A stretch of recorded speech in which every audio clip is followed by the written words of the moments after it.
that slide. Yeah, fine. That's all right. That's all right. Yeah, I just wondered whether I mentioned that this is outside Valley Street. It's like it's outside, you know, it's outside Valley Street, the outside of the insurance.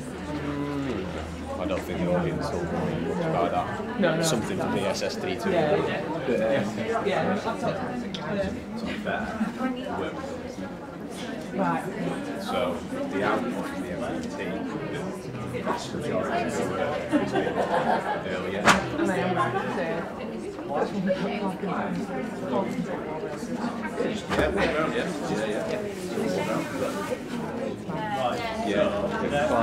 Medical parking, walk around, and this is the MIT. And it flows. On that table, then we might get a shot.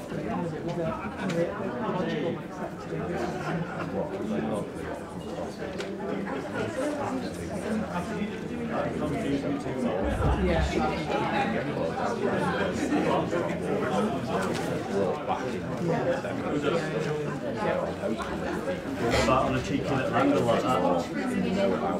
So far. To reinforce it.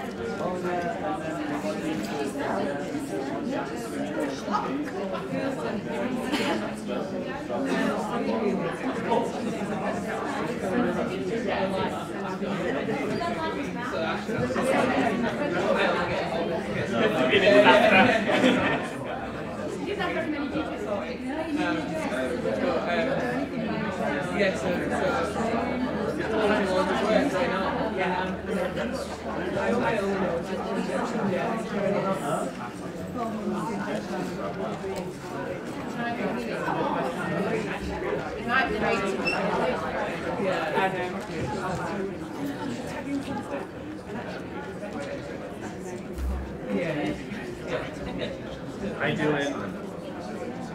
Can you hear us okay?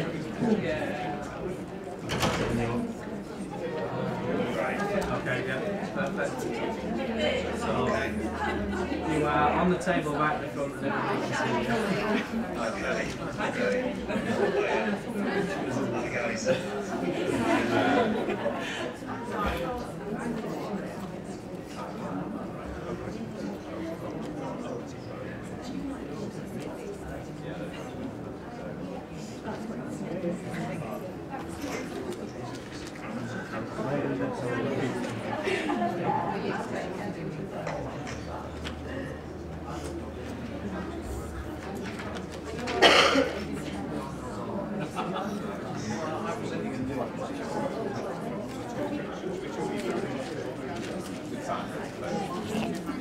You've still got a phone.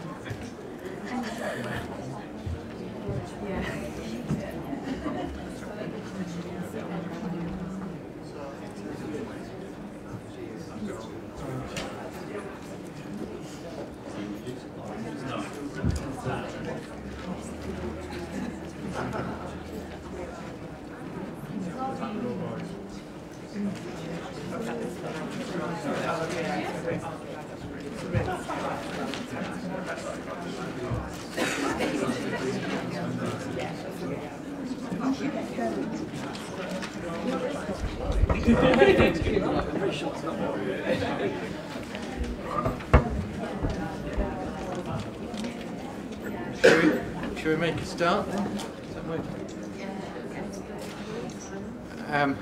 Hello, my name is Simon Neville. I'm the Director of Strategy and Planning. It's really spooky seeing Julian's disembodied face staring out at me from the laptop there. So Julian's with us as well. Hi everyone. Right, I think I'm going to introduce Jenny first. We've got RPIW 3 from Value Stream 5. Yep. Yeah, is that right? First, do you want to say a few words about them? Yeah. So this is the third RPIW success that we've done within Value Stream 5. Value Stream 5 is about time to first consultant review for non-elective patients. Our first value stream was around medical clerking of patients. The second one then went on to ward round, and it felt like kind of quite a natural progression for the third one to be around the MDT. So I haven't heard anything this week, which is always good when the exec sponsor hasn't heard anything, because if I have, then it means something's gone wrong. So it can't have gone wrong, must have gone well. So introduce you all if you want to. Thanks, Jenny. Yeah.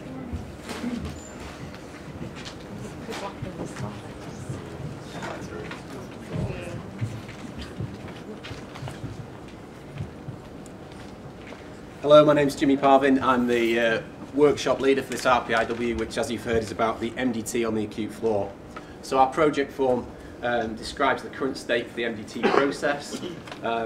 During the ward round ahead of the MDT, the medical team make important decisions about patient care, often generating tasks to be completed, creating new information, or finding questions they might want to ask of their colleagues. These tasks and information exchange is then batched for all 33 patients in that ward space until the MDT meeting, which might be several hours later. This limits our ability to progress patient care. So there's variation when the meeting can start based on the availability of the team members needed and their other workloads, but it does usually involve 10 members, 10 individuals. Those participating may be passive for much of the time. While the meeting takes place, critically, the patients are still waiting. Our observations caused us to question the value the MDT adds for our patients and for the staff involved. Do all the patients need to be discussed in detail with all of the members of the team present every day? Can we use the improvement methodology to find a better way to increase the value in this process? Hello, my name is Dawn Horansky. I'm a KPO specialist and the team lead for this workshop. I did the observations to create the baseline data for the workshop through observation and using the standard tools. The TAC time is the pace that the work needs to be done for the to meet customer demand, and that was determined based on one MDT meeting per day, and the TAC time is 180 minutes. The target progress report identified that the average lead time for the MDT was taking about 40 minutes and 30 seconds. Our target was to reduce that to 20 minutes or less.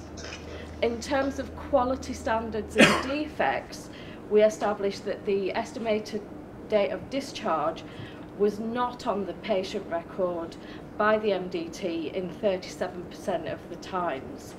And also on 33% of occasions, the meeting failed to finish by 12:30 in order for other jobs to be done. Setting up that meeting, the standard was to reduce it because it took on average 12 minutes to get everybody in the room before the meeting even started. So the target for that was to reduce it to 2 minutes. Hello, my name's James Story. I'm one of the acute medicine consultants here and I'm a team member of the RPIW. The idea that resonated with me was what information is needed for an efficient and effective MDT meeting. At its core, an MDT is aimed at the exchange of information, gaining of opinions from various staff on patients with complex social, rehabilitation needs, or occasionally coexisting complex medical and social issues impacting on their potential simple discharge. From our collective experience and observations this week, the information included into the MDT in its current format included a role allocation of who would enter data into the PPM Plus system, the discussion of all patients in a chronological bed number, of all their medical and social issues, any pending actions, including investigations yet to be requested, chased, which would often then be added to a jobs list and referred to post-MDT completion, whether any third-party discussions or opinions were required, and then running through each patient's fit to lodge status and estimated date of discharge before concluding the MDT with a safety huddle. Appreciating that much of this information is important, we were able to conclude that the MDT in its current format was not the most efficient mode of improving the care we provide for all of our patients on our acute floor. So with a 5S approach, we've attempted to strip down the meeting to focus on discussion with a few patients on key issues that would have an impact on the timeliness of interventions or potentially expedite their discharge.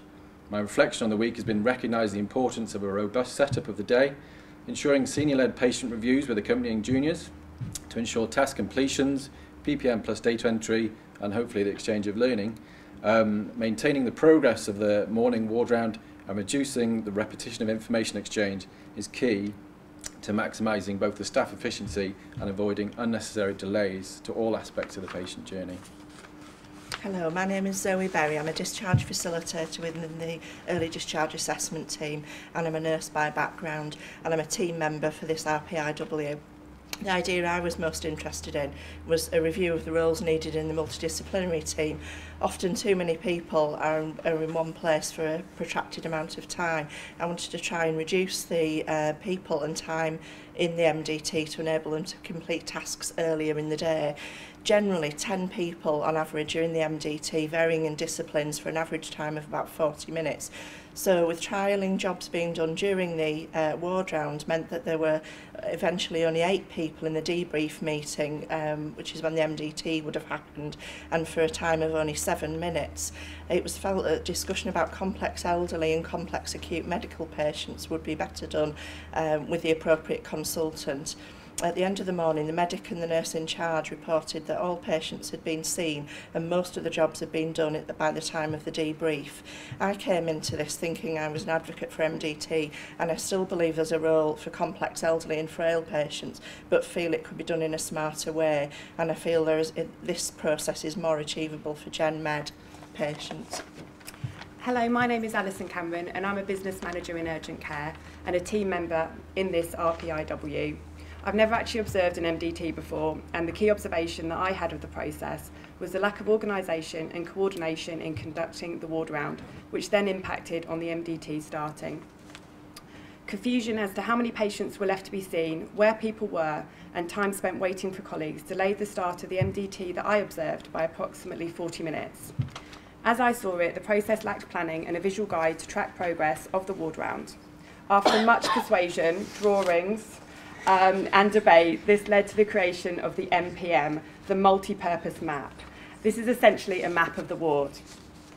The idea is that this is populated at 9 AM handover to plan who will be seeing each patient, which are a priority, and most importantly, a tick or a question mark to establish progress and whether a further discussion about the patient is required. The idea is that this would be a whiteboard with an IT solution being the aspiration. My reflection of the week is that I wasn't actually aware until last Friday that this would be a week-long workshop and that it was focusing on MDT, something that I've never been involved in. My background is retail management and I'm relatively new to the NHS. I found this workshop fascinating, frustrating and rewarding. It gave me the opportunity to see the complexities of the process and observe that simple solutions can sometimes be the most effective. Hello, my name is Helen Fairman. I'm a sister on J27 and I'm one of the process owners of this RPIW. The idea which resonated most with me was the information shared with the nursing team during the ward round rather than waiting until the actual MDT meeting, allowing key information to be shared in real time, and I found that this as a nurse in charge allowed me to prioritise tasks a lot sooner in the day and keep patient flow going during the time the ward round was taking place. And although I was the first point of call for information once a patient had been seen by a doctor, I found that there was a lot more of collaboration between the medical team and the nurses in the team, and this gave them a lot more ownership of the patients they were looking after directly. My only worry is around the test that we ran today, because the nursing wasn't up to establishment and we didn't have a nurse in charge that wasn't running a team. So the medical team were handing over to the nurses in the teams rather than the nurse in charge, and my worry was that I feel the nurse in charge should have a full overview of patients on the ward, knowing how responsible I feel being in charge of a shift. Having said this, I'm feeling really positive and I think that we can make a really positive impact on the patients that we look after. Hello, my name is Steph Ode. I'm a CT2 doctor and team member of the RPIW. The idea that resonated with me was junior doctors doing the jobs in real time on the ward round, and they've demonstrated that for us this week, yesterday and today on the senior-led ward round. The feedback we've had so far has been mixed, but overall good. For example, the junior doctors felt more on top of their jobs list and the day in general. The EDANs that were identified to be done were all done within the morning, and investigations were requested in real time, And I think those last 2 points really stand to improve patient experience and patient flow. A potential negative was that the doctors perceived that they had less ownership of the patients because they missed aspects of the ward round by doing the jobs at the time. The reflections for me is that we could reiterate to the doctors that it's just the urgent and time critical jobs that we want doing within the ward round. And actually an element of this is prioritising, which is a constant developing skill for the junior doctors. But a really nice part of it was that they all felt education was a really important part of the ward round.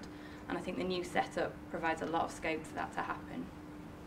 Hello, my name's Philip Kerry. I'm a Foundation Year 1 doctor and an RPIW team member. Along with aiming to reduce the duration of the MDT meeting, we also wanted to ensure that all patients had an up-to-date estimated date of discharge and fit to lodge status by the end of the meeting. We plan to do this by integrating the EDD and fit to lodge decisions into the ward round, taking a decision which does not require the MDT input out of the MDT. Concerns are raised from some junior doctors not feeling confident to make these decisions accurately and not having sufficient time on the ward round for additional tasks. Our solutions were as follows. The senior-led ward round and reduced time spent in MDT released more time for the juniors to complete these tasks, and an improved availability of the fit to lodge decision document outlining the parameters for lodging suitability, including red flags, improved clarity. Prior to this RPIW, on the day of the data collection, 37% of patients had a recorded EDD, and on the day of our test yesterday, 100% of patients had an EDD. In conjunction with our other changes, as you've heard, the duration of MDT is dramatically reduced. Additional benefit may be that if the decision for EDD is made at the bedside, this may be communicated to the patients in a more timely fashion. Hello, I'm Kate Connolly. I'm an acting consultant geriatrician here in the Trust, and I'm going to discuss my reflections on the week. Data we were presented with on Monday showed that the MDT is perceived as actually very positive, with 89% of those surveyed saying it helped me care for my patients and it's a good use of my time. However, data also demonstrated that the information discussed at MDT is available elsewhere. Going into the RPIW week, I felt very strongly that the MDT meeting is essential for caring for geriatric patients on the acute floor and forms part of comprehensive geriatric assessment. This week allowed me to observe and reflect on the process that both leads into the MDT and the value of the 40-minute meeting itself. Observing the MDT as an outsider demonstrated that it was not beneficial for every individual patient as much as I thought it would be. A large aspect of this was recognising that we don't need to discuss every patient in depth at every meeting. If we can get the morning activities right in terms of morning briefing, ward rounds and exchange of information in real time, we can highlight complex cases that do need further discussion in an MDT environment, such as a ward round debrief. This will improve care for our patients through increasing the effectiveness of our team and the impact of those discussions that do happen, while maintaining a patient safety for the whole ward and recognising variability across the needs of the acute floor. Hello, my name is Nadine Shakespeare. I'm an inpatient placement sister and I'm the process owner for this RPIW. For the test yesterday, we had resources available from us and our team to ensure that the test ward was staff to establishment. So this meant there was a nurse in charge on the ward who did not have a team. EDAPs were only covering the one ward, and the registrar was on the ward and not reviewing patients in A&E.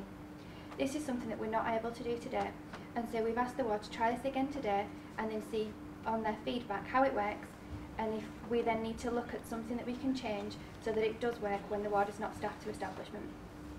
We're then hoping to consider our feedback with today and the rest of the week and look at moving our MPM map forward to create it on a whiteboard in the doctor's office, as this can lead to it being able to be updated, edited and changed very easily. We're also hoping to continue our idea of the morning debrief and the morning briefing together rather than a full MDT meeting for every patient, in a way that this can be standardised across the whole of the acute floor to ensure that all our patients and different needs are met through working together collaboratively.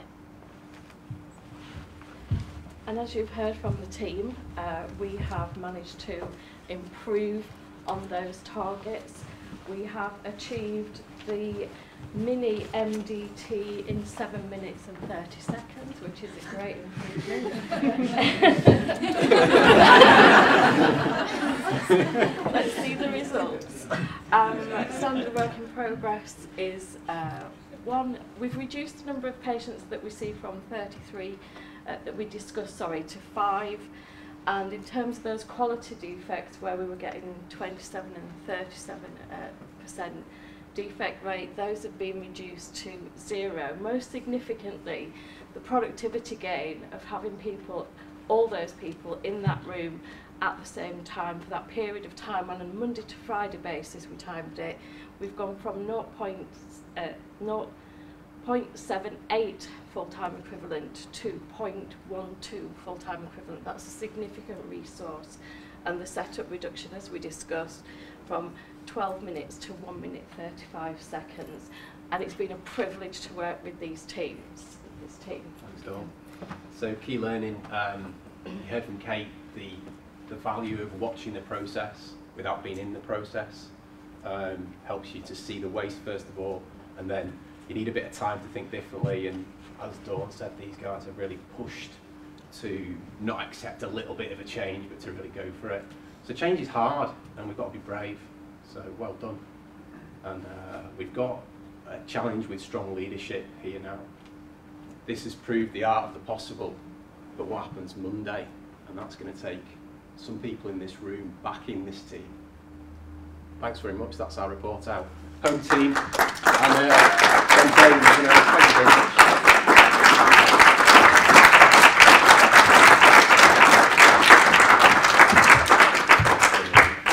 You've all sat down now. I was going to, in the interest of lean, I was going to keep you up here for the questions, but you'll have to come up later. Thank you very much.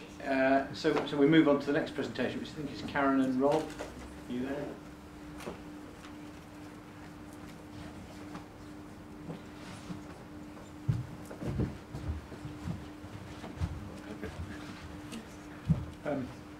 So I'm Rob Turner, I'm Operational Lead Cancer Clinician, for those of you that have not met me or seen me talk before. I'm Karen Henry, I'm the lead cancer nurse.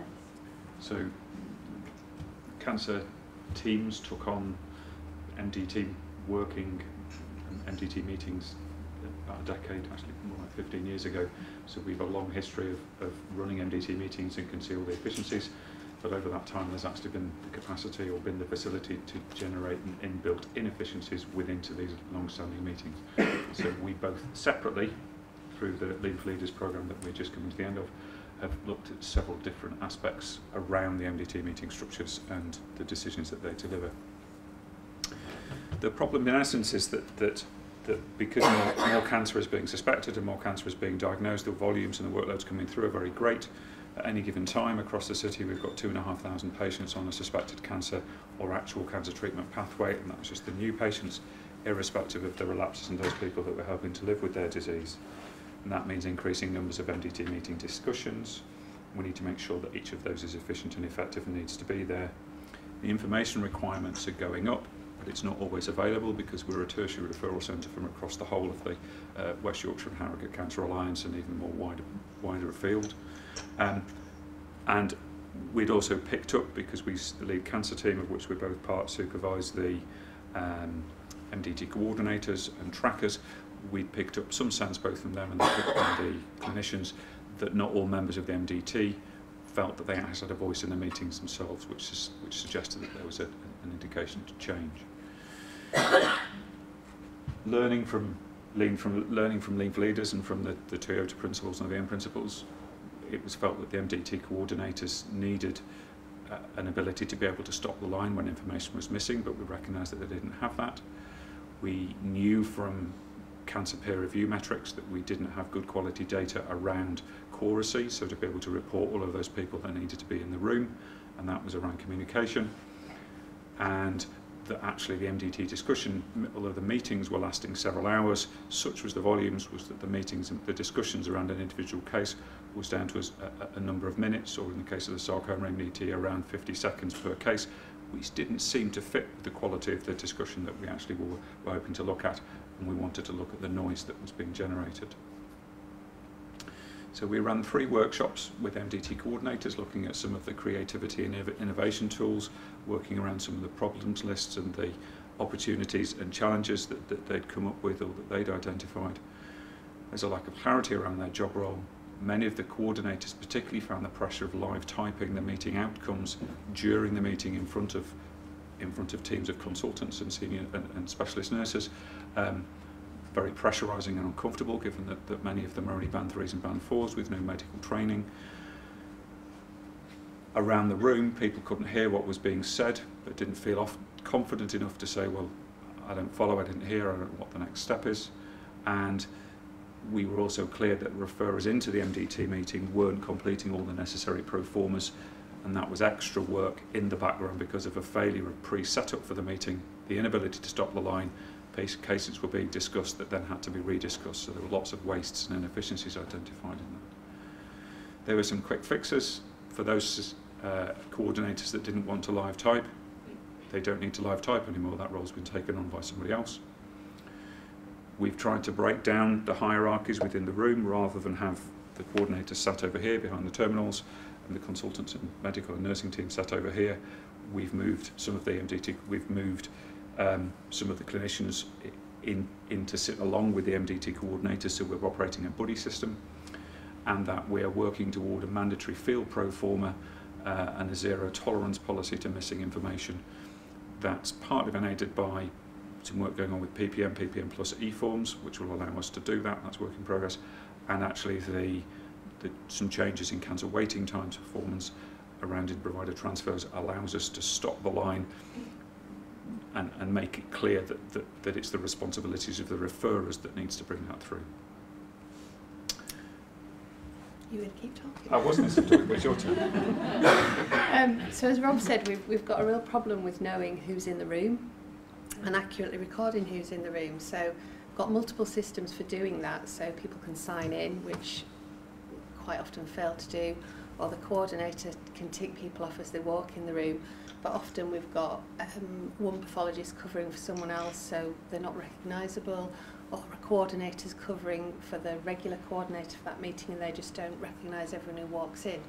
And when we come to submit our data for peer review, and we've got to be 95% quora for every MDT, we're down in the 70s. And when we present that data back to the clinicians, they're telling us, well, we never start a meeting without a histopathologist, or we always have a radiologist in the room, but that's not what your record shows.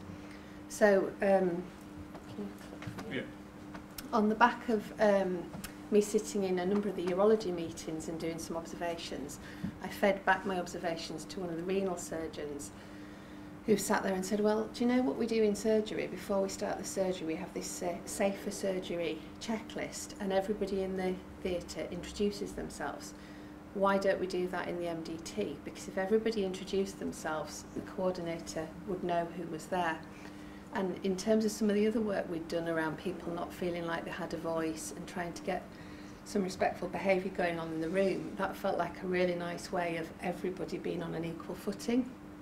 So we've introduced the checklist, and now the renal MDT starts with everybody saying, hello, my name is. The lead clinician then turns to the coordinator and says, have you accurately recorded who's in the room? Are we fit and quorate to proceed? It's really, really simple, but really effective. If you just click again, I think I've got, so this is just the performer that we devised.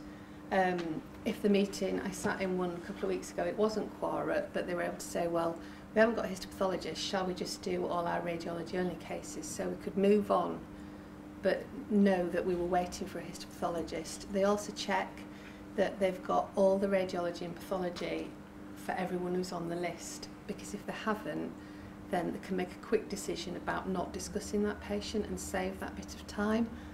They confirm the time for anyone dialing in and check whether there are any late additions. That takes about 3 minutes, but it's really, really effective at making sure that we're quorate, but also I think that really nice introduction to everyone in the room, knowing who everyone else is. So as I alluded at the beginning, one of the big challenges that we've got is that there were recent changes in cancer referral criteria which changed the proportion of patients potentially with benign disease. The idea is that you increase the suspicion within primary care for referring in or considering cancer, but that then generates a greater workload of non-cancer work. And that then meant that the numbers of benign cases, or the number of cases where there was a query around whether it was cancer or not, was rising. A significant proportion of the work was being, non-cancer work was being discussed in the cancer MDTs, and therefore there wasn't enough time for the complex discussions that cancer MDTs were really set up to try to deliver. So we recognised the need to protocolise MDTs and allow more time for the complex case discussion by taking out standard work. This is a massive piece of work that we're only just starting to scratch the surface of, but in particular around the sarcoma MDT, we began to look at lipomas, so benign soft tissue masses, which account for about 90% of all of our referrals. We've identified some processes whereby the MDT coordinators could flag them. We've restructured the way that the meetings work so that a large number of clinicians can leave when the benign cases are being discussed, and off the back of that we're saving over 300 consultant minutes per MDT meeting simply by reordering and restructuring. As I say, that's the offline processing element, and the colorectal MDT has identified protocols for groups of patients who don't even need discussion in the meeting at all, so their cases wouldn't feature on the list. Building a place of safety to make sure that the quality assurance elements sit alongside that is a piece of work that's spun off this that's currently ongoing. So lessons learned, big ears, small mouth. It absolutely is true. You have to really go and listen, and the work I did with the renal MDT, I could have gone and made some suggested changes about how they could improve the quality, but actually the one that really worked came from the person who runs that MDT. And because he suggested it and he's implemented it, the renal team have owned it rather than me going along with an idea as an outsider. Start small, which we definitely didn't do. And this is really surprising, but respectful behaviour can't be taken for granted. I think we were really, really shocked, weren't we, when we did our workshops with the coordinators about some of the feelings they were expressing. You know, people saying that they didn't want to come to work on the day of an MDT. So there's still quite a lot of work for us to do there with that. I can't remember what that one was. You put that on the bottom. The bit about custom and practice was trying really lends to the element around having a place of safety to be sure that all of the cases that need discussing on a pathway are tidied up and neatly dealt with. And if we are moving people to protocolise and to offline process and deal with the benign stuff outside of the meetings, breaking that cycle of we'll all have a big friendly discussion even if we switched off for half of the time is taking an awful lot of persuasion and a lot of working. And because it's such a big step, trying to engage clinicians in particular to involve in that has been a real challenge, because we're going to them and saying you need to make life slightly harder for yourself in the first instance in order to make life better for everybody, and getting ownership and buy-in to that, with some notable exceptions. And we're making great progress with some MDTs, which we'll hopefully be able to use as a kind of as a way to forge forwards, but has been a challenge for others. So we're going to continue to work with all members of all the MDTs to try and get environments where people do feel like they can speak up, they can stop the line, they can say, I'm really sorry, I can't hear you, which I think you should be able to come to work and be able to do that. Once we've completed our initial piece of work with the colorectal lead clinician, we're hoping that we'll have a model then that we can roll out to other large MDTs. And I'm really confident that we can speed up pathways for patients, because if we're taking them out of a weekly MDT and we're making decisions on a daily basis, I think we'll speed up their pathway, we'll hit our targets, and we'll absolutely reduce the number of hours that we've got people sitting in a room.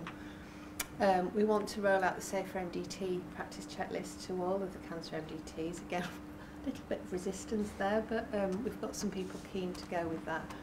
And we're working with clinicians to develop referral pro formas that have mandated fields, which mean when you're making a referral for a discussion, you won't be able to progress unless you fill in all the fields, which will go a little bit towards our zero tolerance of having all the information there in the first place. So I think the thank yous go to the coordinators who let us experiment with our creativity and innovation tools. And I think without using things like 7 ways, barriers and opportunities boards, if we'd have just sat them in a room and said, tell us what would make things better, we wouldn't have got what we got from them using the tools that we used. To the clinicians, we've had some really, really engaged clinicians who've taken this on and have gone that extra mile to want to improve things. And hopefully the work we do in little pockets we can then really roll out. And the rest of the Cancer Centre team just for the last year had Rob and I going, they don't need to come on Lymph Leaders because they've had it. I think one interesting reflection I'd make is both of those two paragraphs. So we'd done some work with both the MDT coordinators and some of the MDT lead clinicians around some of the similar problems that we were facing, and used the same techniques, and they came up with broadly the same solutions. So everybody is on the same side.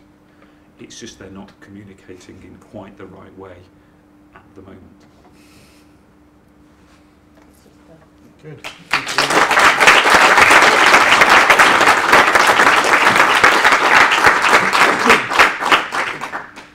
Questions? I'm not going to drag you up just yet, but we'll see. We've got questions for either Karen and Rob or RPIW, VS Value Stream 5. Right.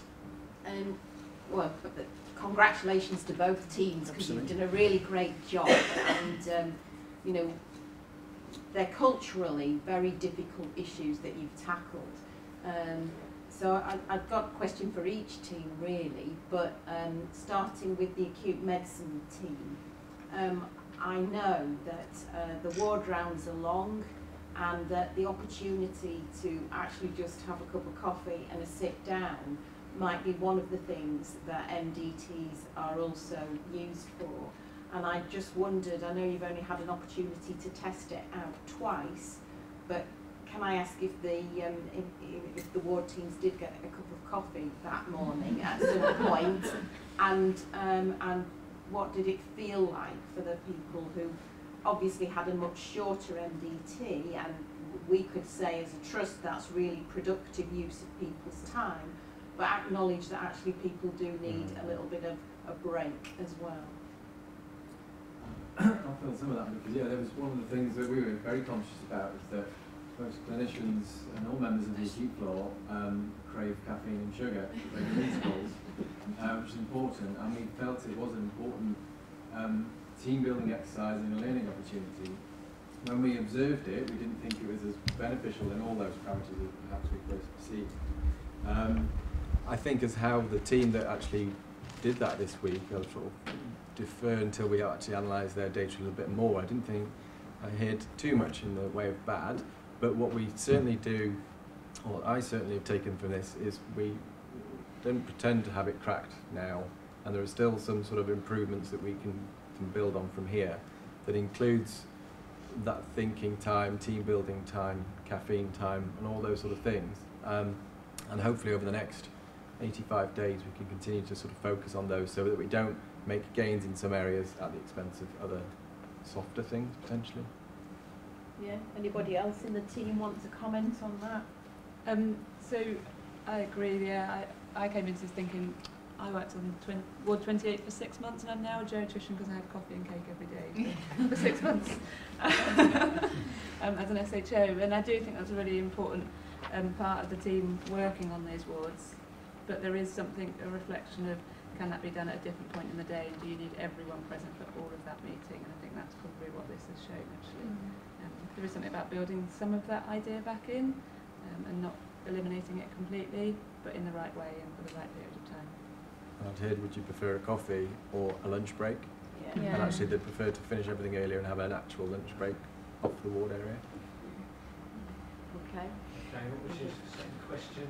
So my second one was for Karen and Rob, really, because you will know how many cancer MDTs there are. I think I probably have lost count of them, but there are a lot. So in terms of spreading the work that you've done, what resources do you think you will need to be able to spread this across all of the cancer MDTs? It's tricky because we've talked about trying to go and hub in with the MDTs maybe once a month to start to have these conversations, but even, you're right, there's 26, 27 MDTs, so the moment with just Rob and I, it's just an impossible task between us. We've got more of the Cancer Centre team going through Lean for Leaders. So one of the things that the whole process has taught all of us, one of the elements that I took up is that we critically looked at the structures of the Leeds Cancer Centre. So we've 5S'd, or in the process of going through a 5S'ing of our operational processes, and that's still ongoing. I'd alluded that communication, comms and linkage is a challenge, and I perceive that we may only need a few minutes with key members of each team, maybe once every couple of months. We've started with our people link board outside in the foyer, but points of contact to prompt discussion and permit wider dissemination may be around the idea that's been supported by some of the MDT leads that we've spoken to, is actually having a people link board for each MDT. So that space out there will be full of 25 boards, each team communicating what it was doing, the improvements it was making, the changes that were common to others that were specific to its individual MDT through those boards that we could be taken to by those people that were enthused with what they were doing, or we could lead other people to if we felt that the processes were stalling. Okay, and what about the MDT coordinators themselves? Because we don't have 27 of those, do we? Or do we? We do. But are they, do you think as a group, they might be some of the key to spreading this? Yeah, I think definitely we've got an action plan around working with them, and I think as they've given us ideas for improvements and they've seen us implement them, they're keen to keep going on this journey. And I think even just the 2 or 3 clinicians who are really keen to protocolise, some time from them to kind of be the front end of this, because I think it comes better from another clinician running a large MDT than it does from Rob or I. Yeah. And I think that one of the things that's come across really clearly from the coordinators and the trackers is what they would really value is a clear definition of what their standard work is, because their day-to-day work is built around endless workarounds because of shortfalls in upstream and downstream processes that we haven't adequately described yet, because there are so many different elements bolting in that this is just the beginning.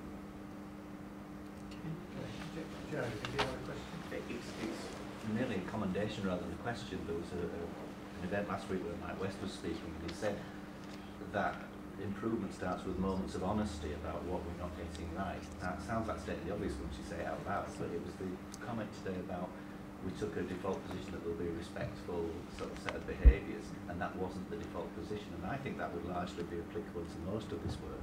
It doesn't suggest that this organisation is full of horrible people being nasty to each other. It's actually that people will they'll have their own priorities, and when they crash into each other, it generates those disrespectful behaviours. So I thought that was a really clear comment that you'd made with that honesty about it was something that you had to get right before the rest of the improvement stuff could get going. So I'm really excited by this RPIW, and the reason being that many of you will know that we did a MAID event not so long ago, which was a multi-agency discharge event, and as part of that we observed 24 across the St James's site MDT stroke board rounds. And I guess the big learning for me from that was the huge amount of variation associated with that. And it was huge. You could go from one ward to another, sometimes in the same specialty, and it was huge. So the learning from this will be great to take the good practice.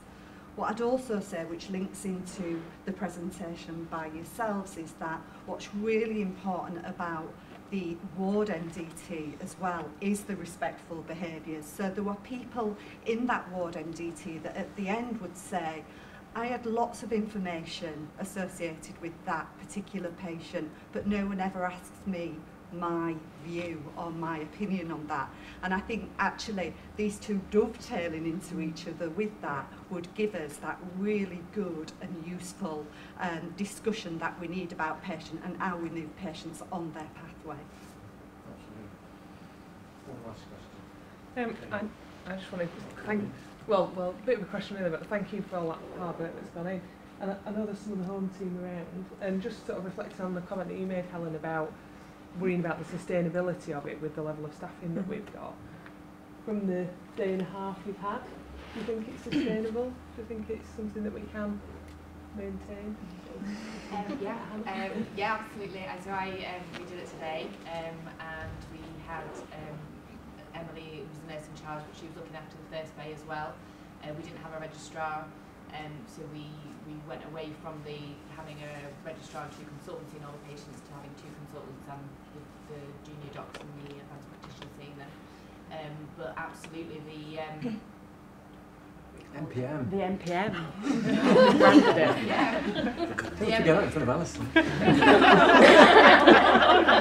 First hurdle there, the NPM was great actually. It really gave us an overview of where we were up to. You know, every hour everyone knew where we were up to. Our mini debrief took about 9 minutes. And really importantly, I rang that bell and we would, by the time we decided to have it, we were doing it by like 30 seconds afterwards. So, you know, all that time that you spend trying to find people. So we knew that the end was near, so everyone was in the right place at the right time.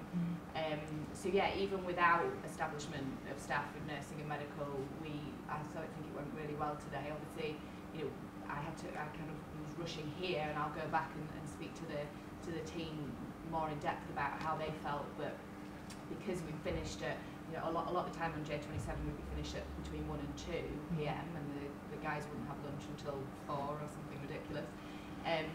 But the extra time meant that after the debrief, I went and spoke to the Foundation Year 1 doctor who had seen some patients on his own, and we discussed his patients because he was not quite sure about whether we'd made the right decisions and things. So it did give me more time at the end there for sort of education and training and more one-on-one consultant time with you know, trainees and things. So I think it's absolutely sustainable, and I'm really excited about it. And I think it's one of those things that we just, if we all get on board with, then it'll be glorious. Fantastic. Well, that's a really positive point to end on, I guess. So thank you very much to those reporting out today. Again, shall we?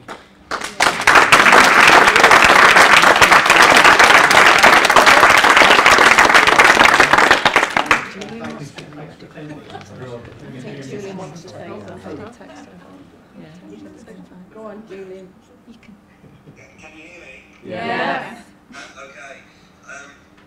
I'm sorry I can't be with you today. I'm in London at the guiding board with the other 4 trusts. Can I just say I saw and heard all of that, which was great. Congratulations to both teams reporting out.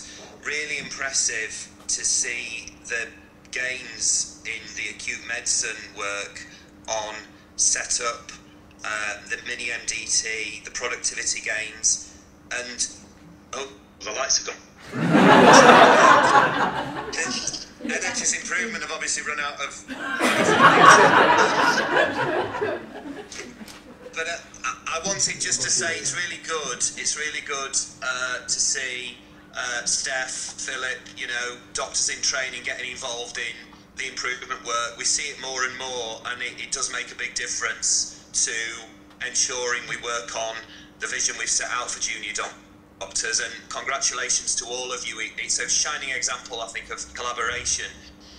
And on the Rob and Karen, I had the privilege to go on your Genba walks. I'm familiar with the work you're doing on the MDTs, but really good to see you tackling those cultural issues and, you know, holding us to account on the Leeds way. So really well done, really impressive. Thank you. Thanks, Julian. Thanks. Put the lights back on.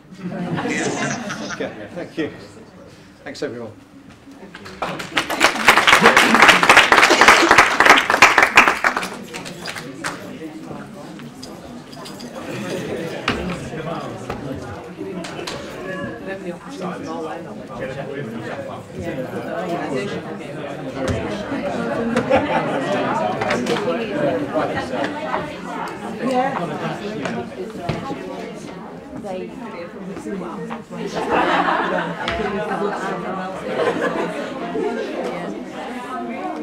Yeah.